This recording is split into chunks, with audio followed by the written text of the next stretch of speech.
Well, as an educator, it's always important to know very important things like how do lunch and recess go? So, Teresa, will you tell us a little bit about lunch and recess, please? Okay, lunch is the most interesting part at the Esther School because every kid loves lunchtime. So how we start our lunch, from the classroom we go and give soap to the students, and then they go wash their hands. We pray together as a class, then we go to get our lunch from the kitchen. And that is different for different grade levels because we have different times. So after getting lunch, we do go to the Insaka, that's where we eat our lunch from. And we pray together, we eat, and then we laugh, we sit together for some time, we chat as we eat. And then after that, we give them toothpaste to brush their teeth after eating. And then after that, they are ready to go to recess. Recess is also good, and kids get to do different things that they want to do. Some play football, and some are in gaga, especially the girls.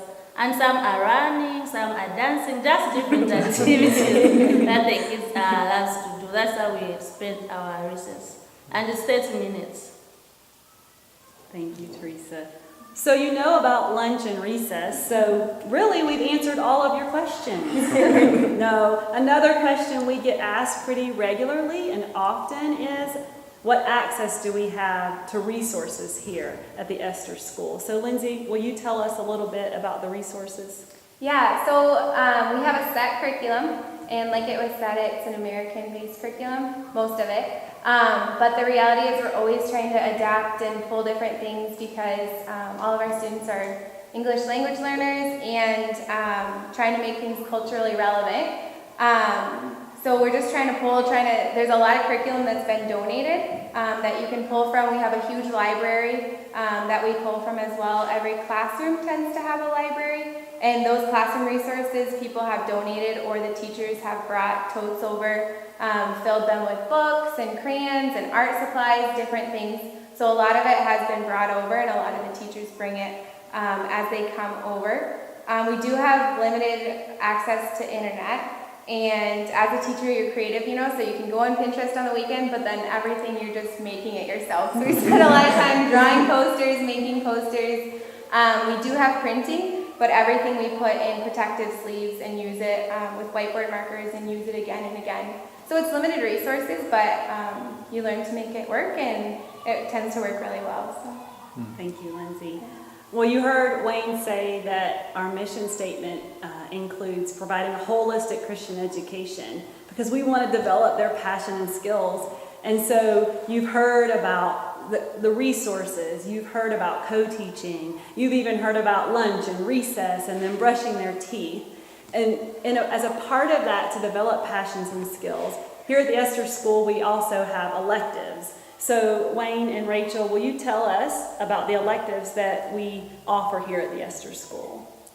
Yeah, I know since I've been here, the electives they change, they grow, we adapt and we modify. We've had music classes in the past, we've had art classes, we have library every week. That's something the kids really enjoy, and even get to check out books and share those with family members and siblings. And then, of course, we also have sustainability classes that we are fortunate to be able to do here and teach them skills and trades. But I think one of the most important classes that we've actually added this year is God Encounter. And the best person to tell you about that would be the God Encounter teacher, Rachel, because it's amazing. Yeah, so I have the privilege of teaching God Encounter this year, where all of the grades come 3 days a week. And we just learn more about hearing the voice of God. It's one thing for us to tell our students that you're a child of God, and it's another thing for them to hear their father tell them, you are loved, you are my child. And so that's pretty much the basis of the class, and we do different activities and exercises and prayer stations to just really enable the kids to encounter the presence of the Lord and hear his voice and just really deepen their relationship with him. And there's some other things that you do with even just the boys. Yes. We also have started a Boys Brigade. That is something that's done culturally here. It's almost a Boy Scout, if you will, just a little more intense on the drills and things of that sort. But we are able to teach the boys lessons of integrity and different skills and things that will help them grow into the young men that we really desire them to be and that God desires them to be. So we meet once a week and we're able to share that and also have some fun and doing different exercises and really just growing partnerships and community and social skills through Boys Brigade. Yeah.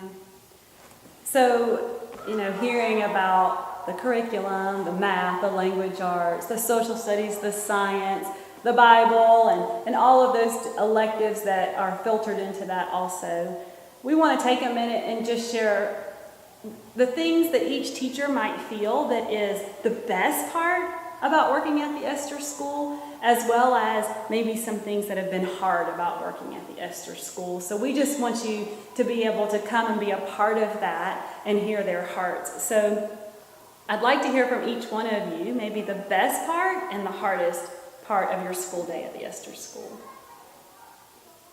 We'll make you start. Oh, okay. I shouldn't have sat beside you. No, I think for me it's kind of that double-edged sword, as they say, because the best part and the hardest part, my role is very different, of course, as an administrator, but it's kind of the unknown. You just never know what the day is going to hold. And for me, an adventure kind of junkie, I love it. I truly do. But then again, there's a lot of hard decisions that have to happen here on a day-to-day basis that are serious, can be life-threatening, and everything in between. And it really takes community and it takes a team to really get through that and know how best to tackle those situations. So that's both the hardest, but it is very fun. There's nothing boring about this place or job. So, What about you, Philippa? Well, I would say the very best part of being a teacher is when you see your students getting a lesson and they're so excited, they're hyper because they know they're getting it, they get those check marks, the stickers in their journals. That's just a fun thing to see as a teacher. It just melts your heart because you see those big smiles, they're beaming, you get hugs, and you get, teacher, I love you, because they're getting a lesson, so that's very good. But then the hard part as well is helping those struggling students as well meet their expectations, just knowing what works well for them and how you can also make them feel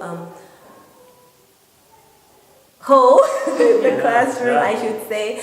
It's just hard to try and balance that. Also, another hard part I would say is the English piece, because English being their second language, so it is hard at times to get through to them when you have curriculums all in English. So it's more like you have to translate that to Nyanja, which is the language we use here, into English for them to also understand. So that's kind of what I can share. The best part about my school day is definitely just hearing the students' passion for knowing Jesus and just learning from them about their faith and just getting to watch the Lord move in such real ways just blows my mind, and it's so exciting to be a part of. And the hardest part is just seeing so many needs and trying just constantly ask the Lord, what are you calling me to today? And how do I find joy today in the midst of all of the needs and hurt that we do see? One of my best part about teaching at the Esther School is just seeing the transformation taking place in the students and also in the community at large. The Esther School has just changed so many lives since it came into existence. It has helped so many kids and so many community members. Because we see community members knowing how to read, learning how to read, even how to write from the students from the Esther School. So that has just been a very good part. Also just being part of this amazing team, which is changing lives in this community. And my hardest part would be rain season. So I'll give an example of today. We didn't have many students coming because of the rain. Most of them stay near rivers, so it's not easy for them to cross in the morning. And as we all know at the Esther School, it's every day counts. So when they don't come, then they are kind of behind and they miss some lessons. So that's the hardest part, I would say. Thanks, Teresa. Lindsay, what about you? Yeah, the hardest part for me, kind of going off what Philippa said, is just the language piece and not having any prior training in teaching ELL students. Just like learning that, trying to learn another language and understand that. But that also goes with the best piece. I mean, just like being part of another culture and being part of another language and languages and working so closely with my co-teacher and the staff has just been so amazing and just opens your eyes to so much more. And I just remember thinking like the first time I was here and seeing almost flawlessly like these two cultures work together, just what a glimpse of heaven that was. These two cultures just like working for the kingdom, you know? Yeah. Thank you, Lindsay. So we had 10 questions to answer, and we've given you the answers to 10 questions, and we hope that this has just ignited a fire in you for the Esther School, whether that means you want to know more and you can go to our website and read the things that are there and watch the videos, whether that means you'd like to pursue joining us and being a part of what's happening here, because no matter what, it is full of adventure, it's full of excitement, it's full of love, and it's full of the gospel. And we all know education is one of those things you can never take away from someone. And so we really feel like we are pursuing the calling God has placed on our lives by providing an education at the Esther School. So thank you so much for being here. We look forward to hearing from each of you, and we hope that this has just brought you closer to our God and brought you closer to what He's calling you to do in your life. And we hope you can feel our excitement and our passion for this amazing ministry called the Esther School.